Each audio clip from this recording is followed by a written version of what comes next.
Hello and welcome. I am your host, the best podcast host in the universe, Steve Cully. I'd like to thank our sponsors at Procyon Partners. Procyon, one of the top 50 fastest growing companies in the nation. They specialize in employee benefits, wealth management, and retirement planning.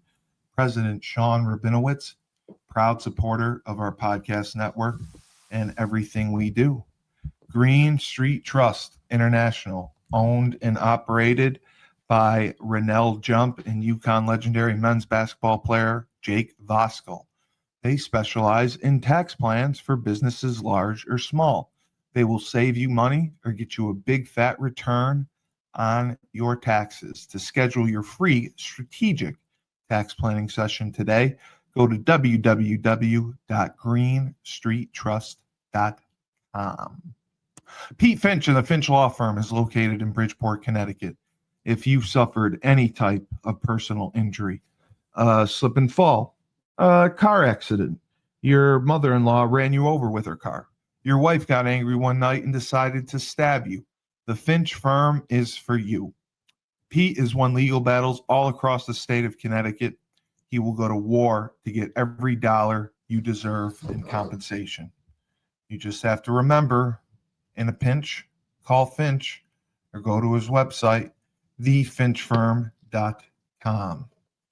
Dynamic Human Performance is owned and operated by UConn legendary running back Andre Dixon. He trains boys and girls of all ages, all sports. He has a boot camp program 7 days a week, 6 a.m. You want to get in shape, you go to Andre.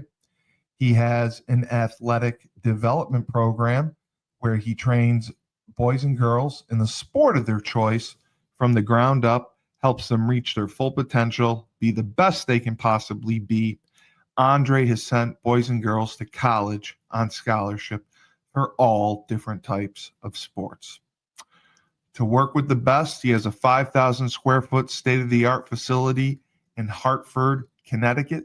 Go to www.dynamichumanperformance.com.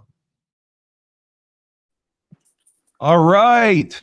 And here we are again for the Trench Mob Show, the best show around. And with me as always, Julius Williams. Julius, great to see you. How to do, brother? Coach Jordan, you're the man. Yeah.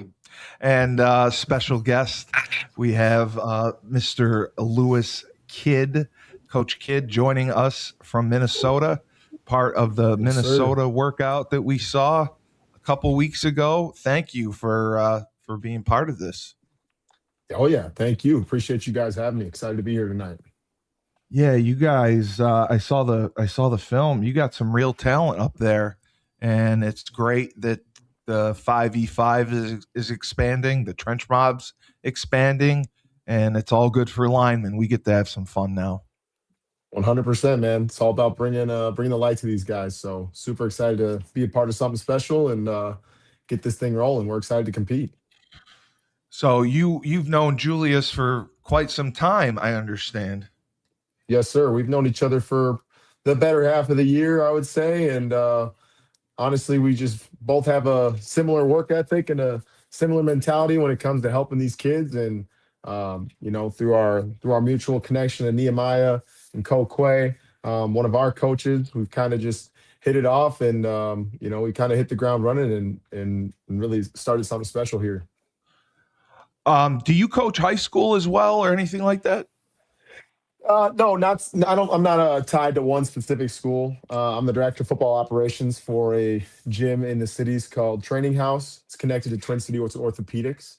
So I'm the kind of the head guy when it comes to the high school side of things, and then as well as the middle school and elementary that we're starting with, and then I help with the college and combine pro guys, combine pro day guys, and then some of the NFL guys that come back as well. How have things been going up there? So as far as recruiting goes, because I know Minnesota is a little bit out there. I mean, do you get a good number of coaches that come through? Oh yeah, 100%. And now more than ever, There's guys with a ton of offers, a ton of interest. Coaches are through every day. Seeing a lot of kids, being connected in it this year. Last year, I wasn't as obviously I didn't follow as many kids on social media at this point last year. So through this year, gaining some more followers from those guys and seeing all the coaches coming through is amazing. Northwestern, Michigan State, Michigan, all the Dakotas, Montana State, a lot of Big Sky schools, a lot of Missouri Valley, Big Ten. We got some guys starting to get some SEC offers. So I think those Southern boys are starting to see what we got cooking up here too. So I think it's a great time to be a Minnesota recruit for sure. Yeah, yeah, no, I know. And being up there, it's different. It's a different brand of football. You guys are tough. You guys are physical. And do you work with specific kids, just linemen? Do you work with all kids? Do you help Yeah. out everyone? Yeah. Yeah, so Training House works with all kids. Line of scrimmage, Okay. which is under Training House, which is kind of the portion that I run, is really targeted at O line, D line. We do a little bit with the tight ends and the linebackers, and we're trying to continue to expand with our football academy that we're starting up here. So we've got connections to pretty much every position coach you can think of, with college and professional experience. So we're really kind of starting to build this overarching theme of athletes developing and getting better for the fall. And how long have you been doing it for personally? I've been in it for about a year, so I retired after last season. Oh, wow. Yep. So hung it up, and yeah, now I'm just about a full year in. How is it being on the other side? It's good, man. It's a change. It's definitely a little bit different, but I'm enjoying the time home. I'm enjoying the time around my loved ones, my family, and yeah, it's awesome being able to still be around the game in a sense and help the next generation for sure. What's the biggest thing that you're seeing as far as, the kids that you're working with, as far as what they're lacking in skill set? Yeah, for sure. I don't know that there's a ton of kids that I mean, obviously you're gonna have kids that are lacking in skill set everywhere. Kids that, and especially with the position group that we work with, kids don't understand how to move their body. Yeah. Especially when you give a kid this big size and this big frame, and you get these 14-year-old kids that are built like college offensive linemen, and it's like they don't know how to run properly. They don't know how to move their feet properly. So really it's more about the development. But at the same time, we got a lot of kids that it's just the raw natural talent is there. And it's just a matter of giving them an opportunity to compete in the off season and build that craft. I talked to a bunch of guys who are around my age. I graduated in 2016. Like a lot of guys in this space that are helping me coach that graduated right around then. And every time we say, we wish we would have had something like this when we were coming through, somewhere where guys like us could get together, similar mindsets, trade knowledge, kind of all that good stuff. And so that's kind of what we're trying to provide for these kids. Yeah, it makes a big difference, especially, high school coaches can't do it all. And all these kids now, they need that extra coaching. They don't understand the reps that it takes to really develop and become skilled. And I'm sure that's something you're working on, and you're going to be doing, you said, one tournament. What tournament are you guys going to? Yeah, we'll be going to the two Florida tournaments. So I think currently our plan is to fly down to Georgia, and then we're going to join up with Trench Mob down there, and then we're gonna drive to Tampa, do the tournament on the 18th of April, and then we'll drive down to Miami and do the tournament there on Sunday. So one And one weekend, two tournaments. how many kids do you plan on traveling? Is that Ideally, we'll travel 30. That's the goal. We'll have an A and a B team. Originally, kind of thought this was going to be a one team kind of year, especially with us kind of introducing it up here. Leading up to the tryout, it was funny talking to kids and parents, and you know, even like days up to the tryout, people being like, "Oh, what's 5-on-5? I've never heard of that." So, still yeah, a relatively new space up here. But then at the tryout, we had a ton of great show outs, and a bunch of kids that were like, "Dang, I got a wrestling match, or I got basketball practice, or this, that, and whatever hockey." So. I think there's going to be a couple couple guys that aren't on this initial roster that could sneak their way on. And at the end of the day, if we got to create another team just to kind of get it going, we might, because there's a ton of talented kids, that's for sure. So you feel going to these tournaments with the guys that you have, I mean, you got some pretty good players. I mean, I saw the film. You're confident going in with their skill sets. You think they're going to perform well, and Yeah, it's going to be baptism by fire, which Julius one says is hundred always percent. great. Yeah. That's the best way to go about it. I think you take a look around at the guys that kind of do this thing and do it for a long time. Is I think everybody's kind of got a story of that baptism by fire. Like you don't know what you don't know, and you get thrown into a situation, and you just you got to go. It's almost like a fight or flight thing. So it's really cool and really exciting that we're going to get our kids a chance and an opportunity to do this early on. A couple kids are going to be freshmen. We'll have a couple sophomores. So getting some kids to understand, like, hey, this is the level we got to be at and compete at early on. I think it's going to prove to be a pretty great year for learning and growing for sure. So that's kind of the big goal. I'm in no sense thinking we're going to go out and just start winning a bunch of tournaments right away, but I truly think we've got the opportunities and the athletes to compete for sure. Julius, what was your experience? Because you were out there in Minnesota, you saw the kids, you were on the ground floor with them. How did you think they did, and how do you think that they'll develop? Well, I personally think they did great, man. I mean, for it to be the very, very first ever tryout, 5v5 tryout for Minnesota, I was blown away, man. I mean, I never in a million, like Lewis said, like when we first started talking about doing this, we didn't have any real expectations. We knew we just wanted to do it, and with the success of Nehemiah, and he mentioned Cole Quay. Cole Quay is a guy that me and Anthony played with down in Jacksonville with the Right. Jaguars. And I played with him again in Canada with the Edmonton Eskimos.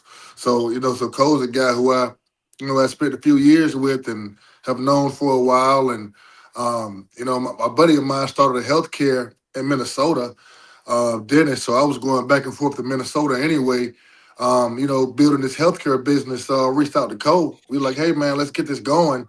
And Lewis had just retired, so he took over line of scrimmage. So now that brings us together. So, I mean, going into it, we didn't have any real expectations. I thought maybe 20, 30 guys, to go up there and, hopefully we can find a couple more Nehemiahs, that would, from Minnesota that can get out here and, make a name for the state like Nehemiah has. And I'll tell you right now, man, there's at least, from that tournament, I saw at least 7, 8 guys that are like bona fide P3 talent, you know, and even more guys, maybe 25 or so guys that I know can play at the Division I level, you know.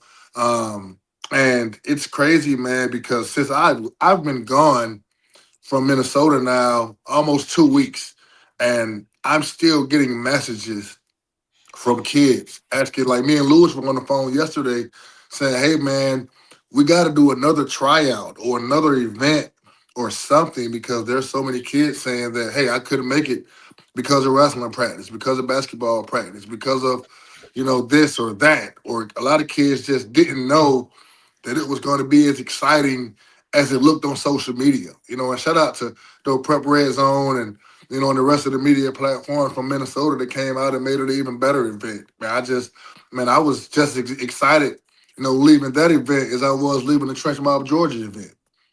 Yeah, no, I hear that. Coach Lewis, recruiting has changed so much.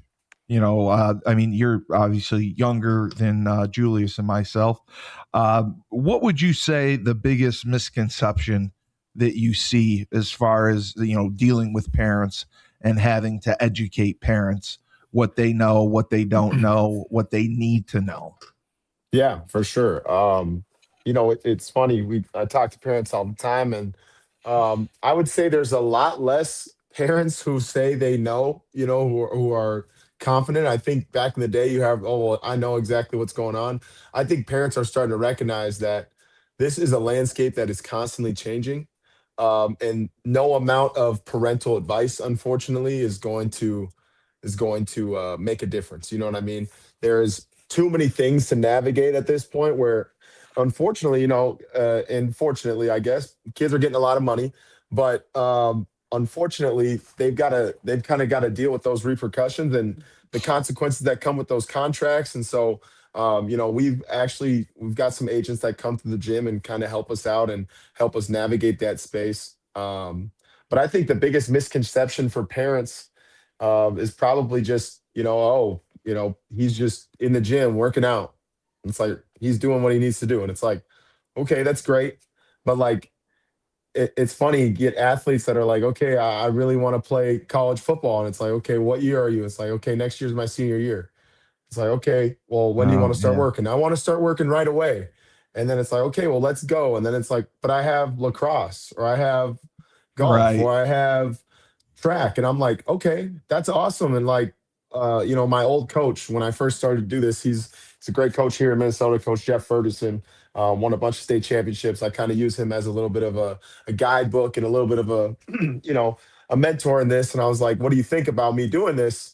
And he's like, are you trying to make the kids specialize? Like, it feels like that. I'm like, no, I'm not. But there's a ton of kids out here that pretty much specialize anyway, and I was one of those kids that was just doing basketball and just doing track to stay in shape for football. And not only that, we have a ton of guys who play other sports that football is their main sport no matter what. And so giving those guys that opportunity to get in the gym is what, parents kind of need to know is like, hey, there's more to this than just lifting and running. There is so many more reps that go into it. And unfortunately, with the way our state and our rules are set up, it's not like Georgia, it's not like Florida, it's not like California. We don't have a spring ball. We don't have Oh, there's a ton of non-contact periods. So, basically from November until May, June, coaches can't have contact with their parents or with their athletes in any direct form, any type of direct coaching. And then in the like summer, even lifting weights or anything? You can't they, have like they a can lifting pass program? by. They can have the lifting program, but no type of practices, no Drill type of work. field work, no type of drill work. Yeah. It's just that. So unfortunately, a lot of these big guys, it's wrestle, it's go play hockey, it's go throw track or go throw the disc or the shot, and Yeah. we'll see you next fall type of thing. So we're in this space of trying to operate in the in between to help give these guys a boost for their seasons. Do you think that a high school kid, can play two sports and still have success, One hundred making percent. football their main sport and One go hundred with that? percent. I don't think you can do three. I think you can do two. I think especially, I think you can do the third, and just from my experience, it seems like that third sport. I feel like normally, like if you have a kid that plays three sports, normally the falls vary. It asks a lot of them. Football asks a lot of them, Yeah. and then that winter sport typically also asks a lot of them, schedule wise, practice wise.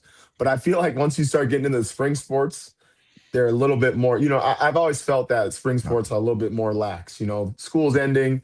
It's kind of the last few months before everything kind of finishes up for the summer. I think kids can feel better getting out of track practice than they do a basketball practice. So, yeah, I think that plays into it for sure. But two sports, and honestly, for all my big guys, like I always tell them to play other sports because it's like you need to learn skills in footwork and how your body works. Like you're a young kid and you're knocking on the door at 300 pounds. Like that's not normal. That's not what every other kid has to deal with. So you got to kind of do everything you can to get athletic.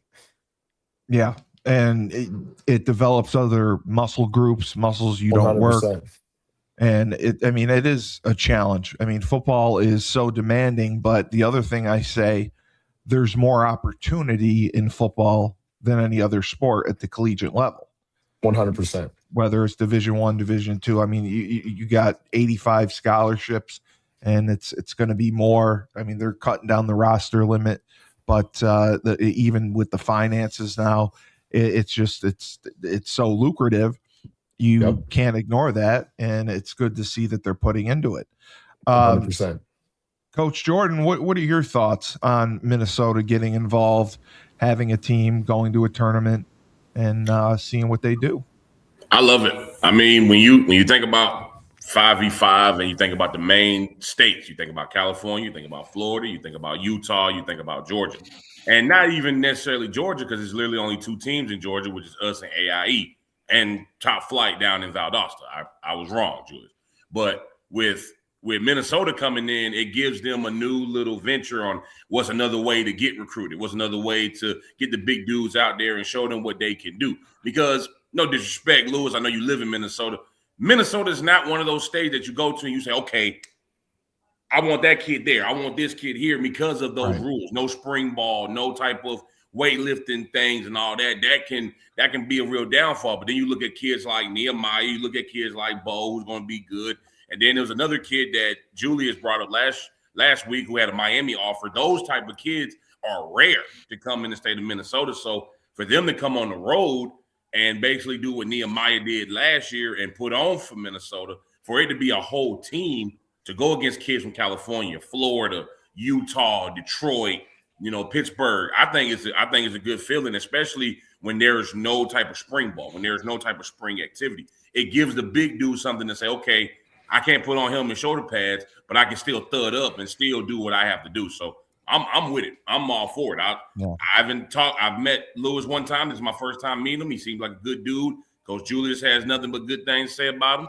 And like he said, the 7 and 8 kids out of 60, 70 kids that was there, it definitely can be another 20, 30, but I love it. I'm ready for it. Julius, you think that you'll be able to find time to get out there again and do another day where you look at kids and try to bring more kids in? For sure, man. I mean, I was talking to Lewis, and Eric and Bill, the leaders up there, man. And I'm going to be in Minnesota anyway. We're in the process of building a healthcare, facility in Minnesota. So I was going to be there doing business anyway. So I mean, that's how it started.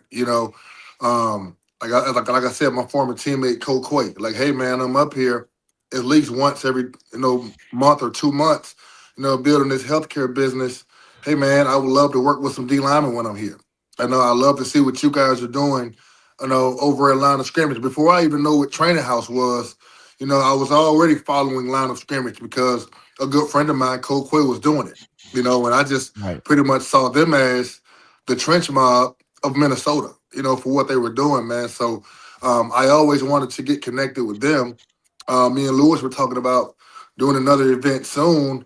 We already have an event planned in May, that we're going to do for sure. So hopefully we can get another one in the spring plan as well. And I think the sky's the limit for Minnesota, man. And I was telling Chris, from Cali, GSA, and I was telling Coach O from Florida, because they kind of, honestly, they kind of chuckled at Minnesota. Like Minnesota, I'm like, okay, chuckling now, but Minnesota gonna be whooping ass when they come on the road. You know what I mean? Like like you don't think it's a game, because like the kids that I saw up there, they're hungry, and they remind me a lot of myself. I shared my story with those kids. I don't come from a talent-rich area. I come from Towers High School. It's been around since 1942, and there was only one NFL player, by the time of 2004. They came out of there in 2004, and now we got 2 more guys that came out and went to the NFL. But in the whole history since 1942, there's only been 3 NFL guys, because it's not a talent-rich area. And those kids in Minnesota remind me of me, man, because they're eager to get on. They're eager to go out and show the world that they can play. And I'll take those kids out of, over a decorated 4-star or 5-star from Georgia any day, who thinks his shit doesn't stink, who thinks that he can just, show up and offers are going to keep piling in, because, like I know, those offers disappear. There can be a guy with 40 offers, and next thing you know, he gets the big head, and, he doesn't play as hard, or, stop showing up, and all those offers, go away. So, I'm excited to see what Minnesota has to offer. I can name a handful of kids. We got some kids going with us to California this weekend, that I talked to Good friend of mine, Coach Henny out there, Eric Henderson, and he's excited to see, some of those kids that are coming from Minnesota. So I mean, I don't want to, I can't make any promises, but I feel like, some of those kids that are coming with us from Minnesota are going to get USC offers and UCLA offers, when they get out there because they're excited to see those guys. So man, we're just happy and lucky to bring those guys.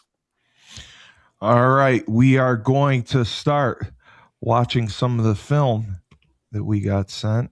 Before we do that, where is Lewis? Is Lewis still in here? I know he had. Yeah, he is. Lewis, My bad. no, you're good. You're good. We all got important shit going on. Lewis, you went to Montana State. Yes, made sir. it to the NFL. And Coach Julius, you tell me if I'm wrong. There are a plethora of people in this world that talk to us and ask Julius, how did he do it? What's going on? What were the metrics? What were going on? For the people at the crib that's watching this, there's a lot of people that watch, even for the people that really don't know your story. Mm-hmm. Not too deep, but give everyone that little origin for you. What was your recruiting like? What was the highs? What were the lows? You're a former NFL guy. You're important. Julius Williams, y'all two are important. I'm just the innocent bystander. I got to get this knowledge. You know what I mean? Yep, for Give sure. everybody in the hood that Lewis kid recruiting story. How did he go from Montana State to get to the NFL, where we all know only a handful of guys can get to? 1%. Yeah, no, that's a good question. I remember getting my first offer from South Dakota, University of South Dakota, as a junior, and The I remember Jackrabbits? getting the Coyotes, the Yotes. South Dakota State is a Jackrabbit. Yes, sir. So I get this official letter, get it in the mail, and I'm like, oh shit. I need to get an offer to go to play college football. I knew I wanted to. I always knew that I wanted to play college football, play in the NFL. But until I opened that letter, I was like, damn, like I didn't know I needed one of these. So that kind of woke me up in a sense. I was a little late to the party. I knew I needed to get out and get to camps and all that stuff. I ended up getting offers from South Dakota, University of Montana, Montana State. The first two, South Dakota and Montana wanted me as an offensive lineman. And I was a hardhead, and I told myself that I was a D lineman through and through, and that no one was going to tell me differently. And I ended up getting I got an offer from University of New Mexico to play defensive end. So I was like, okay, well, if they're offering me as a DN, then I'm definitely a DN. And then something happened, filled up on scholarships. I ended up going out to Montana State to visit them.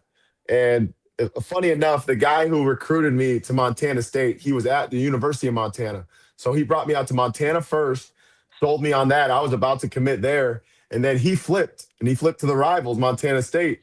And he's like, I want you to come with me. And the rest is history. That's where I was. That's where I committed. I loved it. Went to Montana State. We started off my first year, I believe we were 4-7 or 3-8 or something like that. We were terrible. And then, I remember there was a senior, JP Flynn, who ended up making it to the league for a little bit as well, offensive lineman. He came up to me. He was like, don't let your senior year be like this.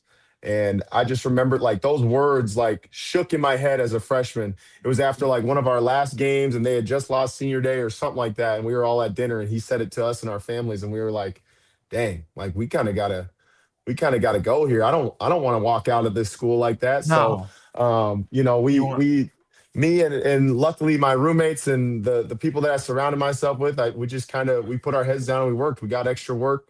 We were, in the facility 6-7 days a week. We were grinding, and I remember being like, "This is what it takes."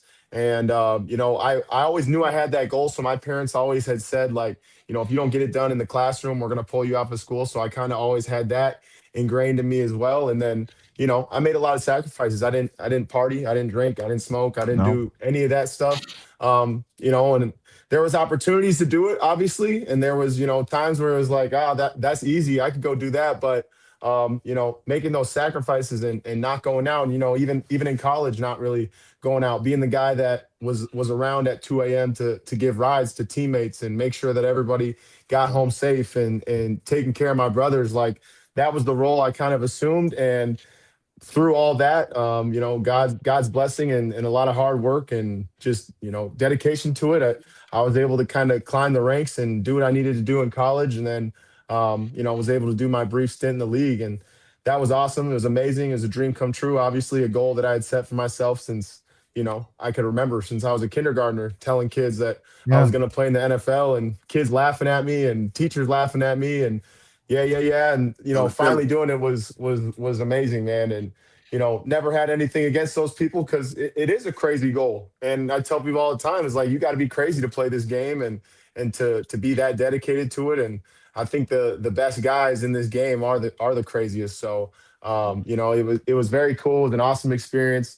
Wouldn't change anything for the world. I'm glad I got to do it when I did. And, the relationships and the story that I have is unforgettable for sure.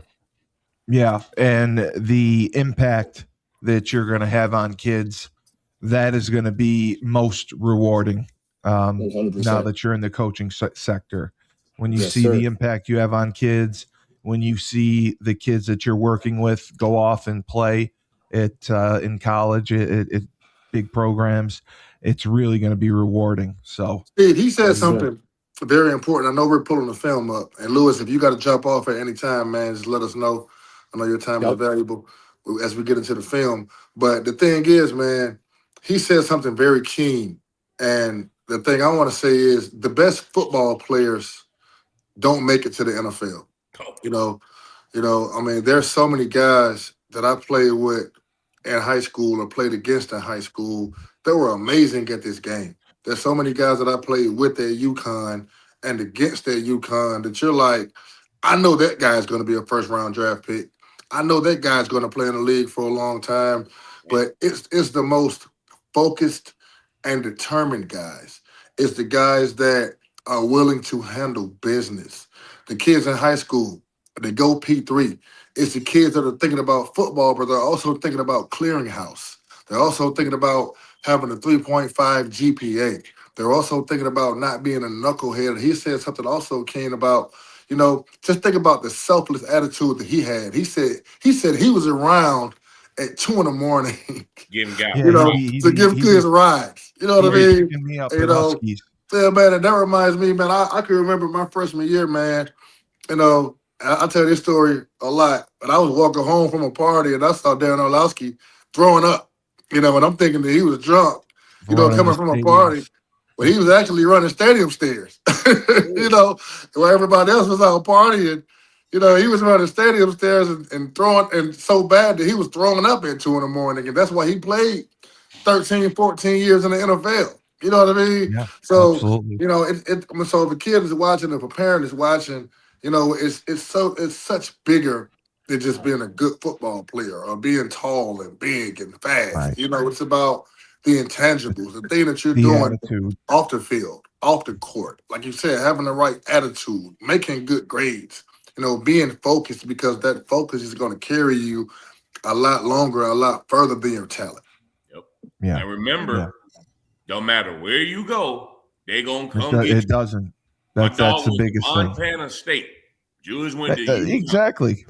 two schools that, they got a lot of people there, but it's rare because everybody wants to go to the P5s. Everybody wants I to go know, to it the drives me LSU, nuts. the Texas, the Tennessees, and all that. You can be just as good as the dog at a Montana State, at a UConn, at a UAB, at a Limestone, at a South Austin, and they will still come get you. So never get in your mind that, I got to go to these big schools to get to the No. league, They will especially in find you. today's world where people are asking to go back to college. People are suing the NCAA to go back. And Yeah. you got a free reign 6, to go 7 years. after your 3 or 4 years. So handle business.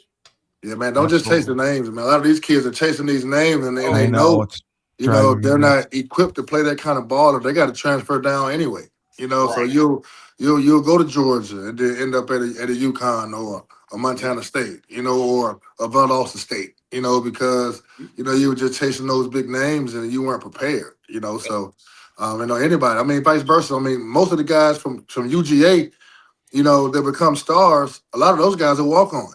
The guys who didn't even get a scholarship, Yeah, man. they They don't just start there. stayed focused and worked hard, So, yeah, man. I mean, that's just focus and hard work, man. And grades, are the main three ingredients. Agreed. All right. Let me put this on quick before I forget. Down south, we have the Trench Mob, run by Julius Williams in Decatur, Georgia. He trains offensive and defensive linemen. They compete in 5v5 tournaments and college showcase camps across the country. Julius has sent kids to schools like Florida, Florida State, Miami, Tennessee, Clemson, Georgia, Alabama, just to name a few. We have the Trench Mob podcast every Wednesday night at 8:30 p.m. If you want your kid to go to college and play Division I football and be trained by the best, you go to the Trench Mob. To contact them, go to www.battleofthetrenches.com. Ned Von Young owns Fresh Fold Laundry Company down in Chapel Hill, North Carolina. It's a high-end laundry service. They wash, dry, and fold your clothes for you. They have a pickup and drop-off delivery service, so you can have your laundry done in the comfort of your own home without ever leaving. You put your laundry in a clear plastic bag, put it out, they pick it up, everything is done, wash, dried, and fold, and it is dropped off to you within 48 hours. They offer an expedited service as well. They have an online subscription model. You can also book online to schedule your pickups. They have deals for college students. So if you're in college, wash your nasty ass, and you can go to their website. It's myfreshfold-laundry.com.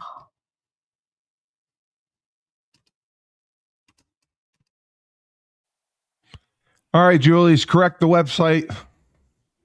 Yeah, so we just changed it last month. So backstory, Coach Mike thought it would be more prevalent to change the website to Trench Mob instead of Battle Yeah, of the absolutely. Trenches.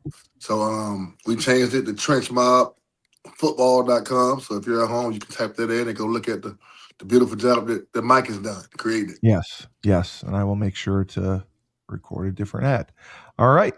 We will put our first player on, Mr. Jared Hill. Very excited to see him. So this is one of my guys. I've been watching Jared for a good little minute. He's class of 27. Big body Several lineman. offers. Yeah, he's got 12. He's just picked up his 12th one today. Definitely a P5 guy. You're going to see in the film. Probably needs to do better a little bit with his feet. You know, he has a good anchor. He has a good punch. Lanier High School down here in Georgia, good 6A ball. So, let's do it. What position, Coach? He's the right tackle. Right tackle, okay. Oh, he's big bastard. Yeah, He's a big monster. Good punch. Finish his blocks. I love a player that can play with extension, man. Oh, yeah. He does a good job right here with the double team. Might need to play a little lower, but this is a good stance. Yeah, his footwork's not bad. That's where I think he needs most of the work as his footwork. Yeah. I would put him in a narrower stance. I think he's a little too wide in his stance. Absolutely. I think he's got a stance like a 6'8" kid. He's only 6'4". It's crazy. Right. That's a great job on the reach block. Good job right here on the reach block, hands in, all that good stuff. Jared, one thing about these big dudes, man, they got to learn how to dance, man. If they can't get around those blocks at 6'4", 315, they ain't got a chance, man. They don't got time for that. At all. He comes off the ball nice, comes off the ball low, keeps his chest over his knees. I like that. But yeah, you're absolutely right. I think if he narrows his stance just a little bit, I've never liked wide stances. I think you keep a narrower stance, so your first step, you step into your power. Yeah. You don't already want to be in it. Well, most coaches, I don't know how Lewis does, but most coaches tell the big dudes to get that stagger, not the Joe Thomas. I love the stagger. A little bit of a wide stagger. Him here, he needs to just widen out just a little bit, so that way his kick slide can be a little bit better. Right. Yeah, you got to play the game as, if you're going to be a tall guy and you want to be in your stance tall, you can get away with, I think, being a little bit more narrow. But, Yep. I know a lot of dudes that like to squat down a little bit, you know what I mean? That want to get that wider base to be able to sink into the hips a little bit more. It really Yeah. just depends on that athlete's flexibility and that comfortability level. I got a college guy right now. He's like 6'8", and he's like all of 6'8", and he's got a Yeah. pretty tall stance and a pretty narrow base. And I'm like, you could probably be a little bit wider, but you got to have the hips to be able to go if you're gonna do it. Otherwise it's Right, just gonna right. hinder you. To be able to bend, right? I Mhm. think he's got to get lower. I mean, he's a Agreed. good player for sure, but because he's so high, and I'm just speaking from a defensive end, you know, because he's so high, he's skipping instead of kicking, and Exactly. skippers. Well, When I yeah, watch film, and yeah. when I watch film against skippers, I think power. I'm gonna put his ass on top of the quarterback. Exactly. You know, Because he's so giving up the chest. Because as yeah, soon as exactly. he gives up his Yeah. chest. So yeah, I'll man. So tell you he what. can. I'll tell you, when that dude gets his feet explosive, like that, because he's Yeah. doing all that basically just off of reaching and pulling Right. himself to blocks. Right. When that No, dude you're gets to a right. position where he can push, and I mean, that low, it's always funny because these big kids, it's like, they're strong, but it's like they haven't gone through a college development weightlifting program, or as extensive as weightlifting as they could. Like, Mhm. these kids, like, once they've realized, like, oh damn, I'm strong too, I'm not just big. Like, Yeah. oh, I can run off this damn like that Yeah. takes you from here to here real quick.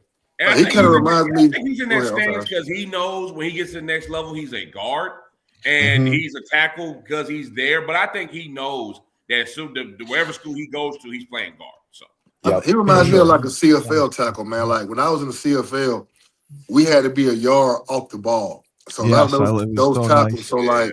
so they didn't have to rush until Yeah. their kick. You had So to like wait. a lot of those guys skipped. So if you go to YouTube and type in Julius Williams, I'm putting that ass on top of quarterbacks because I mean, I am. You can go look at it. I mean, but it's because they were skipping, and the guys that sat, and got that base, it was harder to power those guys. You know what I mean? So, Right. young man, if you're watching, take my advice because they're going to be more D linemen like me, who love to power, and I powered way too much back then. That's why I got these 2 ACL tears and had to leave the game early. But definitely, When you just keep. think about it, like those D linemen, you can get a D lineman to develop that pass bull rush quicker than you can get an O lineman to learn how to kick properly. You That's know what I fact. mean? And there's That's so many fact. damn kids that are out there that it's like, okay, you have the idea, but you're pulling or you're hopping. And Mhm. it's really just trusting that you can push and cover that ground. And there's, I mean, that was my biggest like wake up call when I started training kids. I'm like, okay, just do a kick slide, and they're like, what is that? I'm Yeah. like, Right. oh, what does your coach tell you? Just shuffle out there. Oh, okay, well, we got to fix that because that's not how O linemen move. Yeah. Exactly. Man, No, you're man, right. Lewis, man, you'd be surprised how many coaches down here say the same shit. Mm-hmm. Man, half of the kids we got with the mob, I promise you, my first day, I'm getting them. I'm like, yo, can you give me a kick to post? They're like, what the hell is that? I'm like, you don't know a kick to We got to climb. Okay. We Don't got a worry. climb to make. Get your ass on that ladder. Get under Yup. this chute. Let's go to Yup. work. Let's go. Don't worry about Get it. on the med ball. Get on the med ball. Oh Single my leg. Lewis, Yeah. I knew we was here. I knew Yup. it. Yup. Man, they just Yeah, don't 'cause- know. But I like Jared, Nope. man. I think Jared's a good kid. Hopefully we get him on the road. I would love to see him, one of these days, Julius. So Yeah, we'll he's see. a Georgia kid. Yeah, absolutely. Yeah, I totally agree with you. His first kick was always very short, and then he would take an extended Mhm. second kick with his inside foot, and that would throw him off a little bit. If he kicks a little deeper with his first step, then he'll be fine. That's, But again, like you say, and that baptism and by you look at fire the film. too. Yeah, and you look at the film, it's a lot of eye front, a lot of tight technique. So he's probably powering down, going to the kick. So there's always a method. He probably will hit me up after this and tell me there's a method. So we'll see. Yup. Good kid though, really good kid. I love like getting kids to play with their arm length. Like I said earlier, like that saved him on a lot of them. Was just, you know what? I'm just going to put my arms out here and keep you away. Yeah. And a lot of kids he can't was do that getting yet. So that's good impressive that he's separation. got good extension like that. Yep. So this is Matt Eliason. We got a Milton guy from Milton, Mass. All right. I had Milton to get him Academy. in here. All right. I had to get him in here. He sent me some film, told me to look at it. I said, yes, sir. I looked at the first 2 seconds. I said, don't even worry about it. We're going to put you on the show. I seen 2 seconds. Yeah. I said, yep, let's go. And then he's from Mass. So He is. Yes. he just picked up an offer from Fordham. So he's offered up. He Congrats, might get sir, another man. one after today. So we'll see. Shout out 12 Elite for Mass, man. My guy, Coach Maul, man. Molly Maul. Coach Shout out Coach He's a Maul. great See you guy. in California great this guy. weekend, brother. See you in California. Yeah. And when I was at Holy Cross, we took several kids from Milton. It's one of the best programs in the state, private school. It's really good. So I'm anxious to see him. 6'5", 305. That's another big boy. Oh, yeah. Okay. Hey, kids, stop doing That's that, a though, little man. better. Stop putting A little 4-star better. DN on there, man. I don't stop doing that. I hate when they do that. Like, Yeah, it's not going right. to change. Like, Yeah, at all. I'm looking at your technique, big fella. right. I'm This is telling very you, they don't think serious, these like- coaches, they think we care that he's a 5-star. I love that. Show me the rep against the no star. Yeah. Right. But I like what he brings to the party, though. He's got a good punch, knows how to anchor. He's a big ass kid. boy. He's a guard, Big though. kid. He's definitely a guard at 6'5". He's Yeah, definitely a guard. he's a guard. He's a mauler. Okay. Oh yeah. Oh, my God. He's a mauler. And there's some ball players in Mass too, man. Like, Mass got some good ball, man. I Jesus. played with some dogs at UConn from Mass, man. You know, shout out my guy Jordan Todman, man. He's the president now for the JT, Jaguars. Pincher, Yep, Pincher. You know what I mean? Like, a lot of Tyler. guys, man. Yeah. Hey, I like how hey, he's light on Coach his Jordan. feet. Yes, sir. Coach Jordan, I got a question for you. How do you feel about this? I feel like it's like an epidemic of, like, especially tackles. It's a lot of old linemen. They get to the top of that rush and they like hip toss dudes. Yeah. I hate It's it. like, you know, I'm Throwing, like, yeah. I'm like, It- bro, it's a I'd rather hold. see you just hold the dude right in place. That's more disrespectful. First of Or all, work some punch and lock technique down. and stay in front. Like, people hip toss because they want a pancake and they want that highlight Yeah. tape. I'm against it. I work Yeah. technique. Well, If you I'm risk gonna getting a hold. rush, Yeah. I'm gonna push the shit out of you and make you fall, put hands Yep. on you, work a trap technique. Like, Yep. I hate hip toss. Coach Julius The will tell you hold that. I it. hate it. And you- so you and know you hip never tossing know. on the road this year, they're taking the point away for hip tossing. You know that? It's a hold. Okay, they great. see it I'm as okay a with that. takedown. It's a hold, and you never know what if that quarterback drifts off right to your left. You and you're throw him throwing right it into him. Like, You just Yeah. never know. So I hate it. I hate it. I'd rather keep the guy in front of me personally. Man, that shit made me want to fight, I'm man. telling you, like right there. Like instead of I'm- just ride him up. I tell my guys, ride him out. If he spins Yep. back up. Wide. I mean, wide. I feel like this.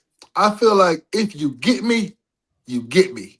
But that Mhm. hip Get me, tossing get 'em. shit and all that, extra. It's I hate extra. that It's kind of. extra. That's And just then disrespectful. it's going to be Just on. like Yeah. in And the then- bull rush. Then Like it's when on. D lineman in bull rushing. Like And Like, here's That's a the skill. thing, man. Like, that's just- Here's a that's little just doing dumb tidbit shit. for the offensive lineman. Don't piss the D lineman off. Right. Like, don't like that. You got to know when to piss the D lineman off, right? Yeah, And it's not true, right. It's not hip tossing the dude. And my favorite is when you got the guys who do shit to piss the guy off, and then the next play they're going against you, and it's like, all right, bro. Well, fuck, I didn't Right. I didn't make you bull mad. rush. My buddy did. bro, I'm dropping every move I got after a hip toss. I'm coming straight down the middle, trying to break your fucking neck. like straight up. Like straight But up. I the don't good play thing that about this disrespect. film, there ain't a lot of hip tossing, so I'm okay with it. This is a good Yeah. kid. I He like it. play. Yep. He- No, he yeah, just- oh yeah. he look- He can just move his feet. He just doesn't have to stop. He could just keep. He just keep moving. he just looks like he's got short arms. That's the only thing I would say. He's definitely a guard. That's it. Hey, Juice, if Maul don't get him, hey, he can come home. Definitely. I mean, hey, man, Maul probably watching this right now, man. He probably already wrote him down. So he just picked up Fordham. Yes, he picked up 4 of them, and Great. he's got 2 other offers.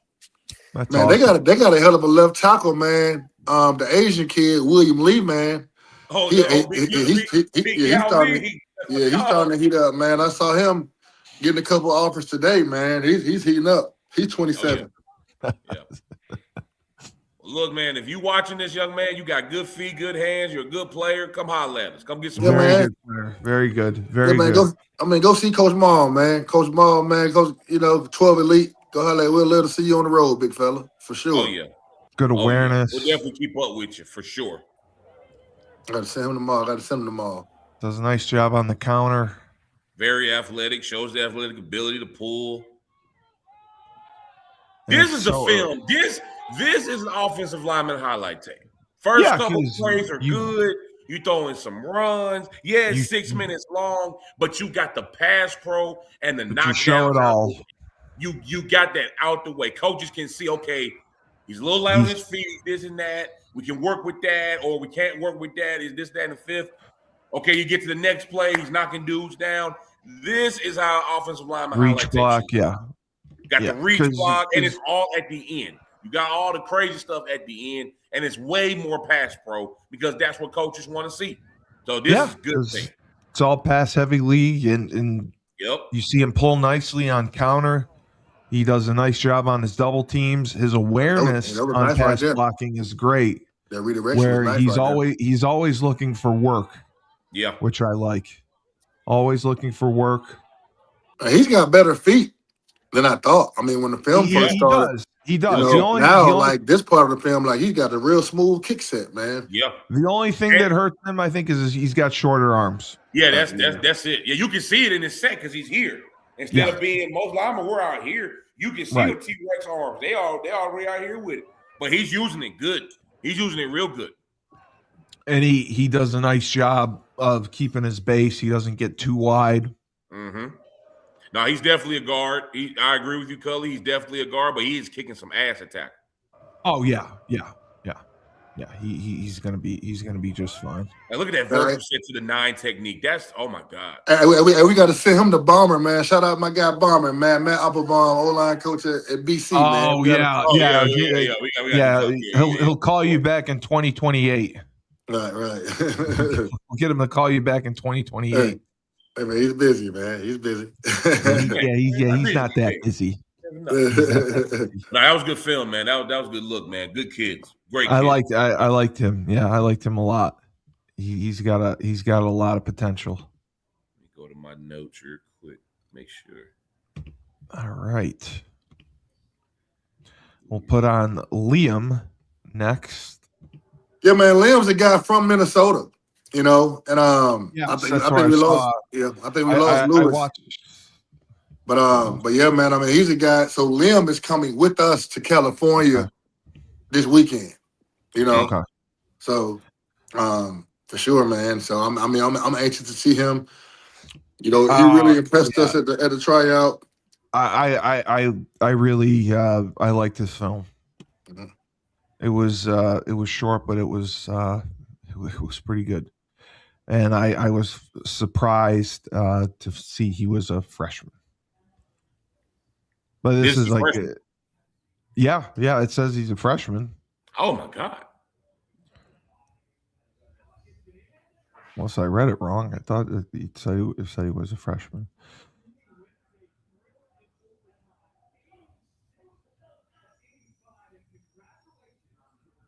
But yeah, he you can see him come off the ball.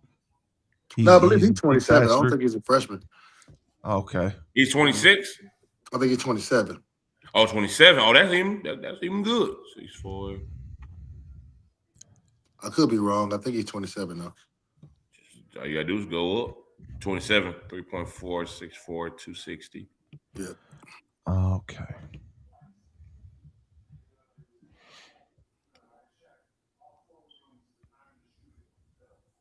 That's a real good job there.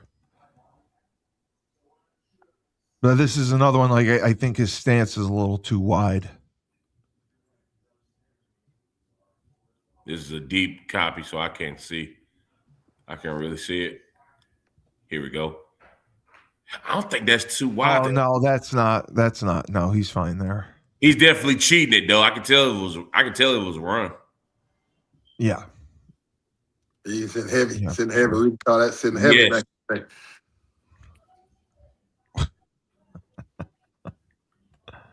Got those knuckles on the ground. Give it a dead giveaway. The thing I liked about him, man, is he had lots of fight and played Right. with attitude, you know. And there was some really good edge guys up there, man, you know, that he was going against. And, you know, he held it down, man. What was is impressive. this? The storm system here for the film? That's a compass.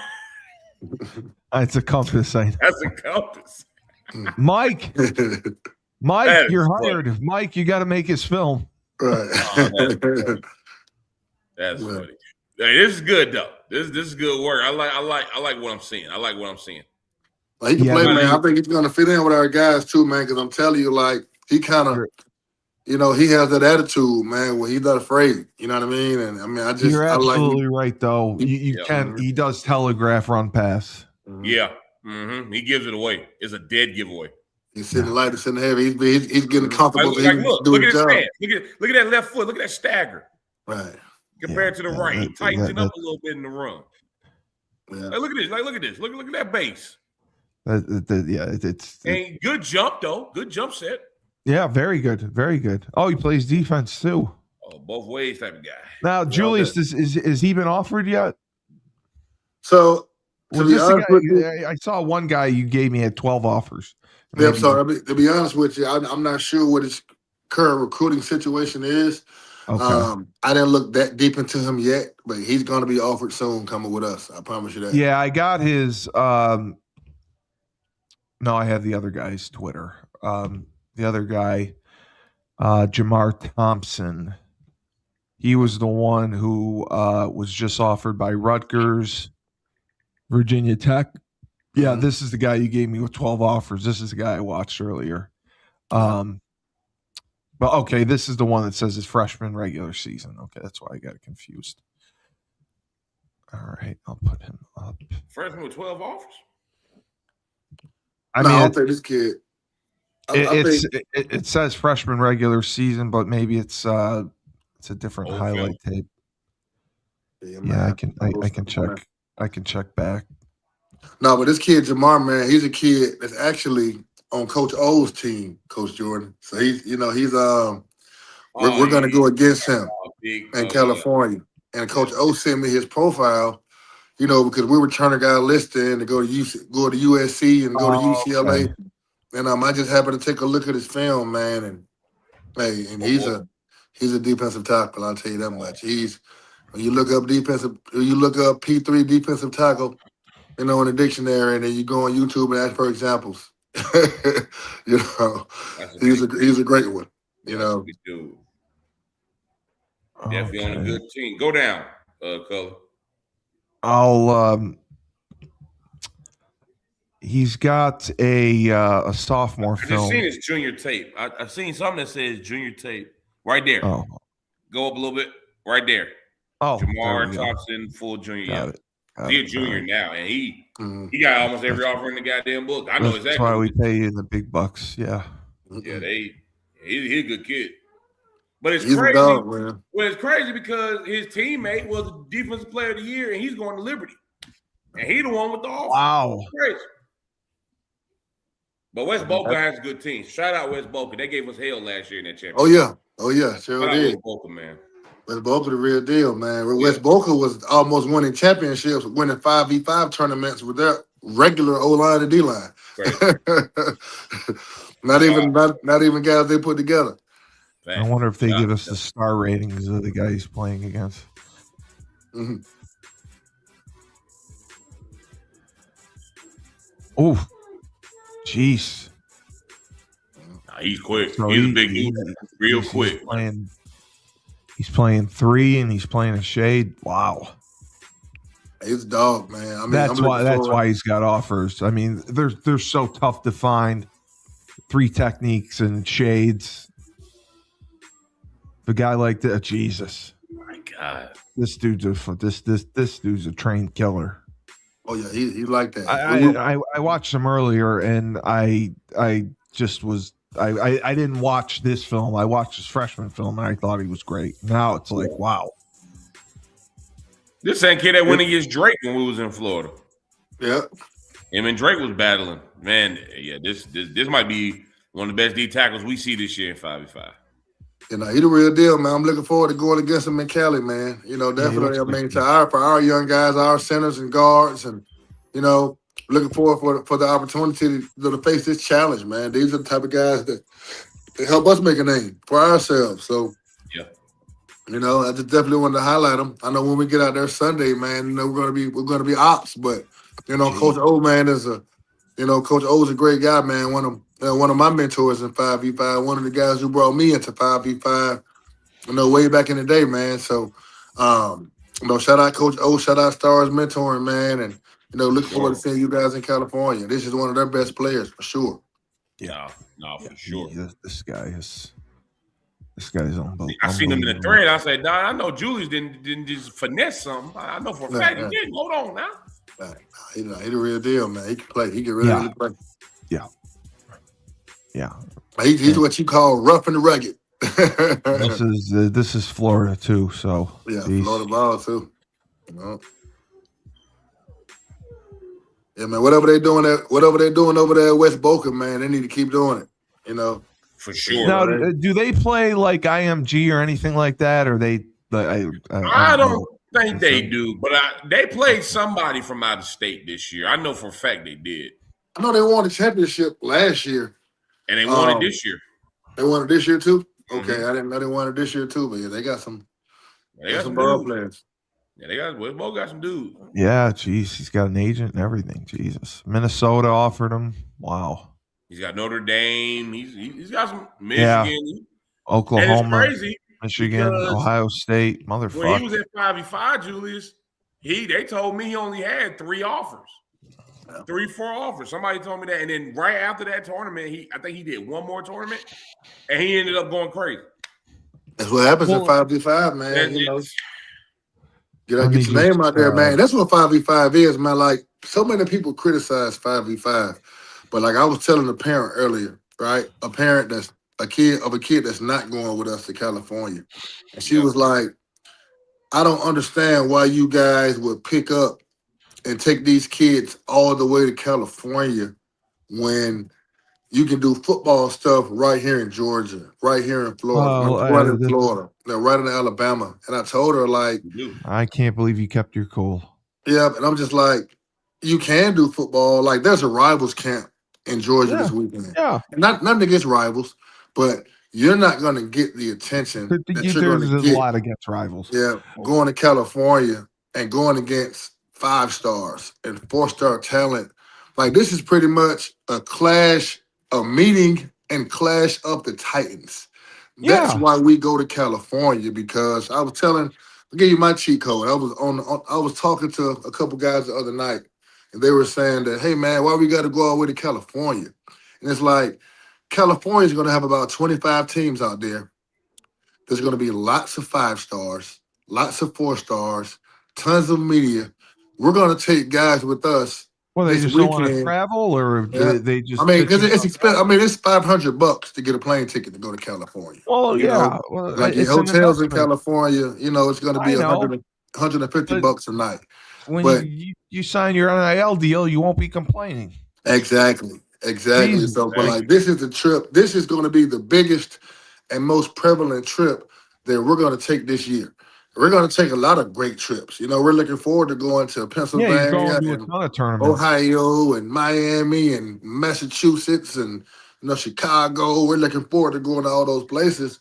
But California is truly the Mecca when it comes to 5v5. Like, they were the first people doing this. Like, they take, in California, 5v5 is taken just as serious as 11 on 11. You know, so there's going to be all the who's who at this tournament. And every year, like, Demola Jidhan, nobody knew who Demola was before he went to California.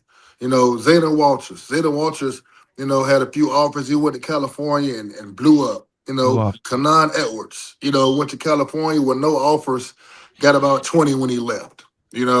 Just so many guys over the years, that have went out there and went against top talent and came back offered That up. paid off. Yeah. Yep. So it's like, man, I'm looking forward to going. I mean, it's a big challenge. Coach Chris is, the first guy in our coalition to ever have a 5v5 team. And so he knows how to organize these things. He has the respect of his peers. There's going to be lots of big-time kids out there, man. So we can't wait to go get the mix, man. Do you have April booked up yet?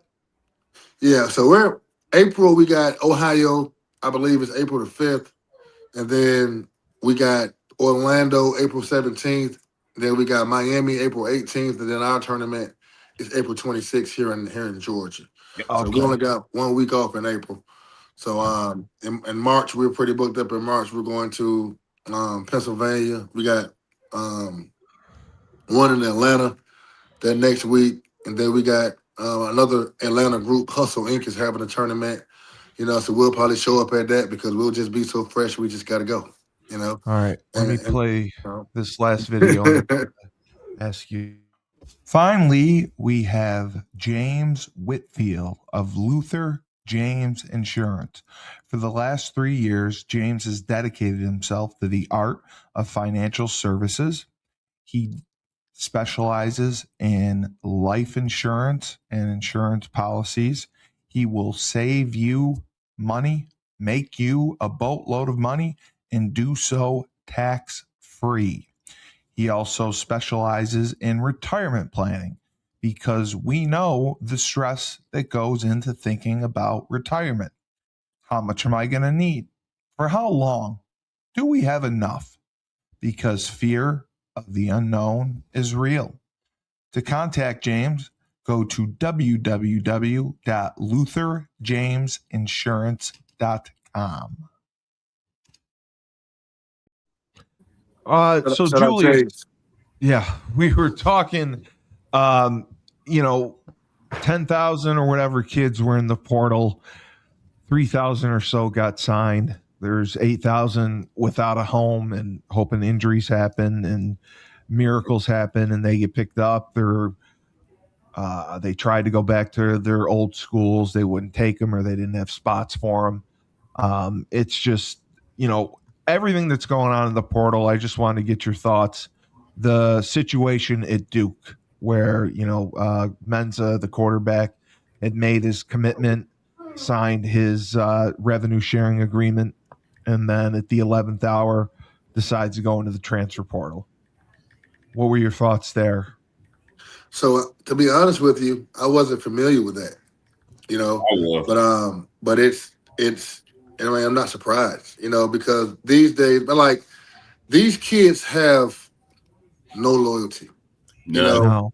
and it's just, and I'll be honest, it used to really bother me because I'm a loyalty person. Like where I come from, my upbringing, I went to UConn because they were the first school to offer me.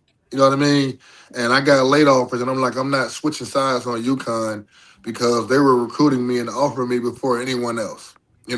So I'm one of the few people in this world that still believe in loyalty. You got kids, Steve, that will be on our team, and they'll leave mid-season and go to another team. And it's happening in youth football. Youth football, I had a team called the Glenwood Gladiators. And next year you'll see a 8-year-old kid on your team playing for the rival team next year. Yep. Because somebody came in and talked to the parents, during the game. So it's it's just the landscape of football these days. For me, I feel like there's only 2 reasons to jump in the transfer portal, in my opinion. And those 2 reasons are if you know that you're a hell of a player and you just got guys in front of you who you're just not going to beat. Exactly. Playing time. It's just playing time.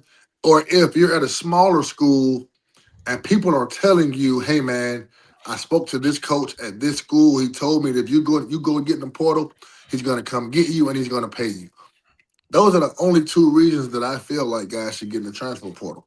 And you got too many of these guys that are gambling, and I feel like you shouldn't gamble with that. That should be something that, who you've been given classified information, so you do it. And so many guys get stuck because of that gamble, so but I'm not surprised about the guy at Duke, man. I mean, it's a money thing now, man. These schools they're suing each other now. Yeah. So a school can swoop in at the 5th hour these days and just offer more money.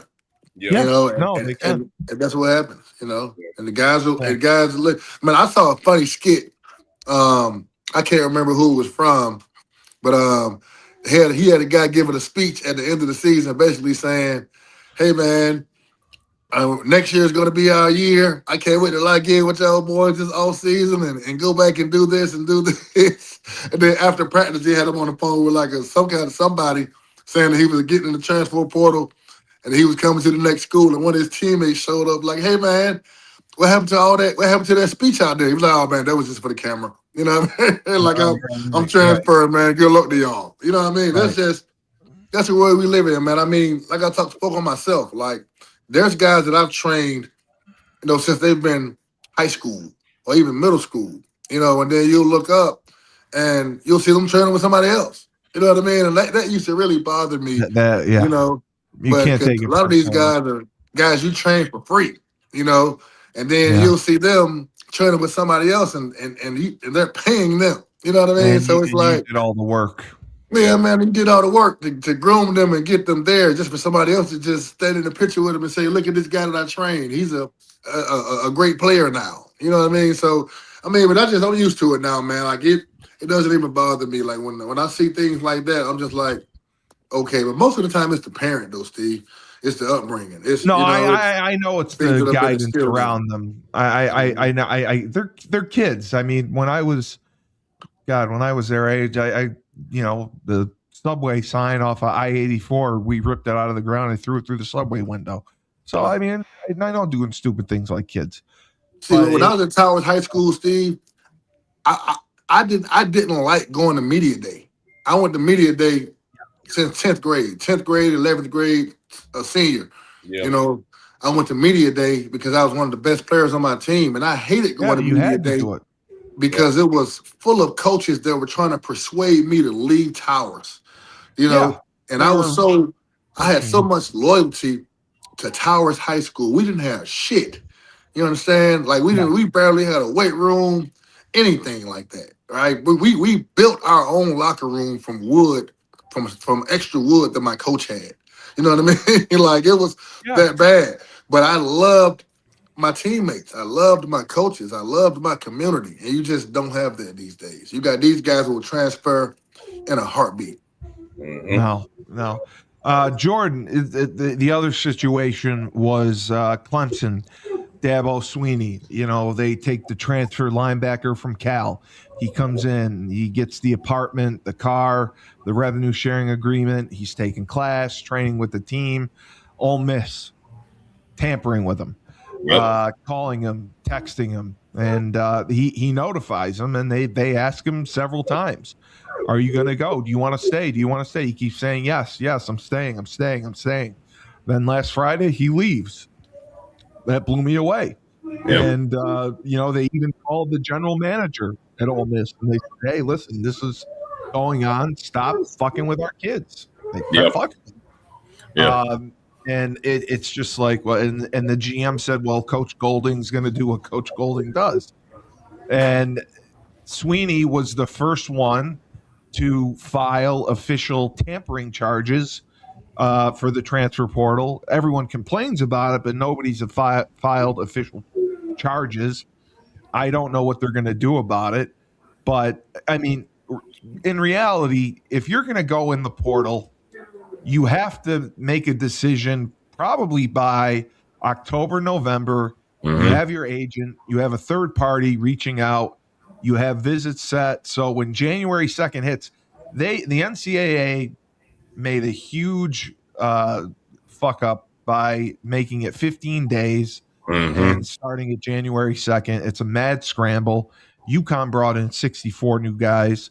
I mean, and they thought that it was going to deter kids from going into the portal. It just made things 64. worse. You just made it worse, yeah. I mean, to speak on the situation, because I know it's a two-part. To speak on the Clemson situation, it goes back to what Coach Julius just said. There's no loyalty, and to go from a Clemson, which had a down year, to go to Ole Miss, anybody would take that. And Dabo is one of those coaches. He immediately said out loud, "I'm not touching the portal. I'm not doing this. I'm not doing that." So it doesn't surprise me that he was the first coach to say, "Hey, this school's messing with my player. I don't like it. We got to do something about it." But, I mean, let's be honest here. You go to Clemson. It was a kid that transferred in. That's right. what blew my But see, mind. that's the thing. You transfer from another school. You go to Clemson. Clemson gives you everything. And then you go somewhere. Here comes the SEC, and we're like, here. And we just played for a championship. There's no loyalty. Money will talk in any way situation, whether you have a parent or whether you have an agent. And it's worse with agents because agents getting NIL is getting 20%. So that's the thing. There's no regulation. You are screwed within itself. Now, as far as this portal thing, the NCAA should have known that 15 days is not enough. When you get to open that portal door, this is just me personally. You get 1 week. You get 1 full week to figure out what you want to do. Because in that time frame, kids can go in the portal, kids can go back out the portal. You got quarterbacks that's been in the portal every year they've been in college. You got people suing the NCAA trying to get extra eligibility because they want more money that they were going to get to the NFL. It's like, look, campus, it's like, listen, let's make this thing 1 full week. As soon as your final game is, you cannot transfer during the season. I think that's tacky. I think, excuse my French, I think use a hoe for that because it's like, why would you come to this school and you're leaving week 4? I can see if your coach got fired. I can see if your position coach, something happened, something happened at the crib, you had to leave. That's fine with me. But if you just 4 weeks in and you balling or you're a red shirt and you're trying to figure it out and you hit the portal, that is bitch shit. Well, you got guys, Jordan, you got guys transferring in the middle of the spring. In the middle of the spring, like that is it is hoish activity, and I am against it 100%.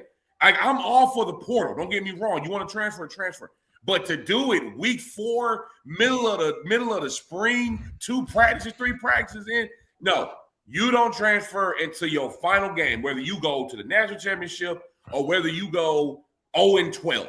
Once your final game ends, you can transfer as long as you got the right people, as long as you know the right people, and as long as you know what school you're going to. That needs to be in but you know what, Coach Jordan, like respect and integrity are not being taught anymore. No. Like you got dads that are eager to be their child's friend. You got coaches. Yeah, like you got coaches that are fans of these guys. You know what I mean? So coaching. Exactly. So like back in my day, man, like bro, it just would be. If I'm going to transfer, I'm not going to voice it. I'm going to keep working hard. I'm going to keep being a good teammate. And then I remember when I was at UConn, I was going to transfer 1 year, right? And I'll be honest, I got beat out, right? I was supposed to be the starting linebacker. Okay. I started the whole spring, but my sophomore year, and then going into the season, I lost out, right? And I got beat out. So I went to Coach Etzel after the season, and I told him, look, hey, Coach, I'm transferring. I didn't go to my teammates and say that because I love my teammates. I didn't want to bring that bad energy. But these days, man, as soon as these guys are transferred, they're bitching and moaning, they start pouting, and they're voicing their opinion, and it's a distraction. You know what I mean? You got guys, media. Man, I've had guys call me week 3, week 4 of the season. Hey, Coach, I want to transfer. Can you start talking to schools for me? Like, bro, you may start week 6, week 7. Somebody may get injured, and you may go in there and start and get you 6 sacks, and now you're the man. And I'm so glad I didn't transfer when I was at UConn because the very next year I led the team in sacks. They moved me to defensive end. You know what I mean? So sometimes it's good to fight through adversity, man. You have to. One thing that is taught in 2026 that all kids, parents, coaches, everyone has to learn. You have to lose before you win. Yeah. Let's take Trench Mob, for example. Take me out of the equation. Trench Mob was not a powerhouse. If I'm wrong, Coach Julius, you tell me I'm wrong. Was not a powerhouse 2 or 3 years ago. When California was a trip, people didn't really want to come. It wasn't a big deal. We're going to go up here. We took a couple lumps. We did this. We did that. Coach Julius didn't say, okay, I'm folding this shit. Nobody want to take it serious. I'm gone. No. Let me go find some more people. Let me see how this thing's going to be ran successfully. Let me get with my 5v5 people. Let me finesse something. All right. Here comes a crazy-ass O-line coach to pair with Coach Chris, and we're going to make it happen. And what happened? We go down to Florida. We in our first championship in years. Our B team is here, and we win our first championship. Then last year, we win 4 national championships, 100% graduation rate. And Julie's been doing this for 10 years. He's been doing competition for 5. And the last 2 years, including this one, because this was going to be successful, it has been good. You have parents and players out here that are literally saying, if this don't go right, instead of me thugging it and weighing out my options and saying, you know what, if they want me to change position, I will. If they want me to lift more heavyweight, they just gonna leave. Yeah. Let me get up out of here quick and then leave. And it doesn't happen, then they blame me coaching. Ma'am, you left. Yeah. And I'm trying this on now, Coach Jordan, because the thing is, man, development is a thing. And most people don't want to develop. Takes time. Yeah, and like I said, They want a lot of people. gratification. I'll give you a story. Not even a lineman. It was a kid. I won't say his name. He plays receiver. He's about 6'5", 180. The school he was at, he was going to be the man. He was going to be top dog. He said, you know what? I'm leaving. It's going to be a new coach. I'm transferring to Langston Hughes. Got no problem with that. But when he transferred to Langston Hughes, he told the whole hood he was going to play. He was going to do this. It don't matter receiver position. He's playing. You not know that fool only played 3 games in 2 years. Now, he killed it in track, but on the football field, every offer he got was camp offers, and half of them bitches wasn't even real. Yeah. That is going on because of a little bit of adversity. Now, again, like Coach Julius said, if you have to leave, mama got sick, something going on, they're not giving me playing time knowing I'm doing good. That's fair. Your coach get fired, all this other stuff. But if you just leaving because somebody told you was going to get a guaranteed offer, and if you come here, you're going to play right away, do this, do that, and you don't do that, even if it's your junior or senior year, that's nobody's fault but yours because you decided to take a risk instead of thugging it. It is people that we all know of guys that go to bad schools, terrible schools, and they thug it. Me and Coach Julius just saw them go to Florida State. We just saw that. They had every chance to leave. We begged them to leave. No disrespect to those schools. Like, bro, if you do this, I promise you. But they said, no, Coach Jordan, Coach Julius, I think I'm going to finish it out. I don't care what happens. I'm ready to go to school. And they asked us at Florida State about to compete for some starting spots. You have to have adversity to be great. Everyone has it. But they're not teaching that in households. They're not teaching that at football practice. They're just not doing it. So when the hard shit happens or when good coaching happens, like where me, Cully, and Julius bring to the equation, people don't know if it's bad or we just yelling just to yell. It's bad. It's bad out here.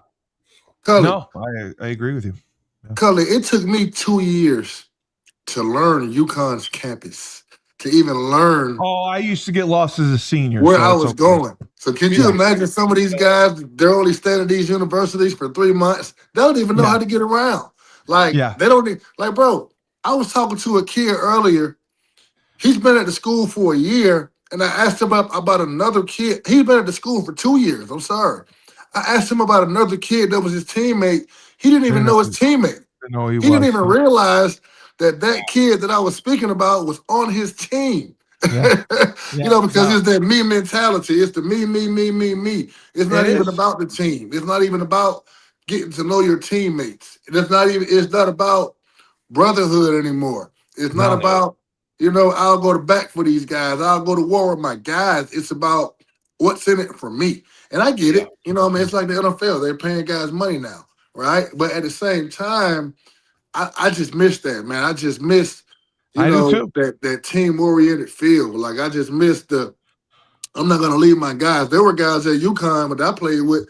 They could have left, but I think they stayed because it was important to them to finish what they started. And a lot of guys probably missed out on opportunities, but but you have dignity. You know what I mean? And for me, it's like I'm glad I stayed because now I feel more accomplished staying and going through adversity and ended up on the right side in the end. So for sure. There's no more. I gotta fight for this. To your point, to the brother, there is no more when it comes down to recruiting because there's so much money being thrown at, and we can change lives and people getting paid to commit and all this.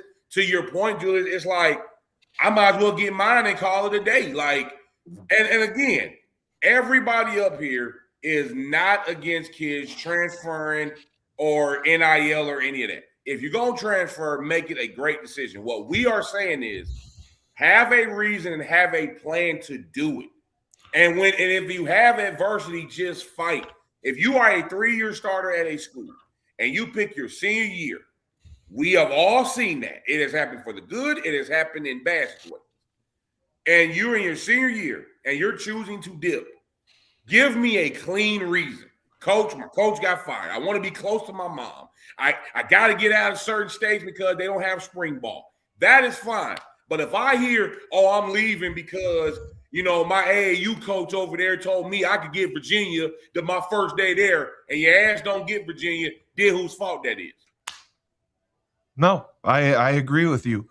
I don't think you can have success in life or in football without being able to deal with adversity and overcome adversity. And if you think you can otherwise, you're mistaken. You have to be able to handle it, deal with it, and not always turn and run from it. And the grass is not always greener. Yeah. It's like life, man. You got a lot of guys out here, man. They leave that good home. They leave that good homely girl, man. That's treating them good for that hot girl. The next thing you know, you get over here with that hot girl, man, and she want to go out all the time and take the provocative pictures on Instagram, and you're like, man, I wish I would have stayed with my nice homely girl who would have just raised my kids the right way. And you out here with this hot girl, now you got to chase behind her. Absolutely. For sure. Absolutely. Well, great show, guys. Great show. Great players. It was great seeing your guy from Minnesota. I think he's gonna be a great asset. And you're going to be going up there, so I'm excited that you're going to be working with them, and they're going to be going to Florida. Anxious to see how they do, and keep bringing on the prospects. I got contacted by some kids too on Instagram that I'll pass along as well. But yeah, I mean, just the portal thing. I'm going to go through that app because just hearing there's 7,000-8,000 kids without a home. There's got to be some that can play and just didn't do it the right way or didn't have a plan. Just said, I'm going in the portal. So it's about to be a bunch of security guards coming up in the next 2026 and 27. Guys that jumped in the portal and come find a home. Now you go join. Now you got to go 6'5", 315. Hey man, now you got to go and get a security job. They're going to have staff. Bouncers at the strip club these days, right? Bunch of bouncers. They could have been college football players, but they stuck it out. And again, we're only talking to the players that transferred for no reason. If your school told you to leave, that's a whole different ballgame. That's happening too. A whole different ballgame.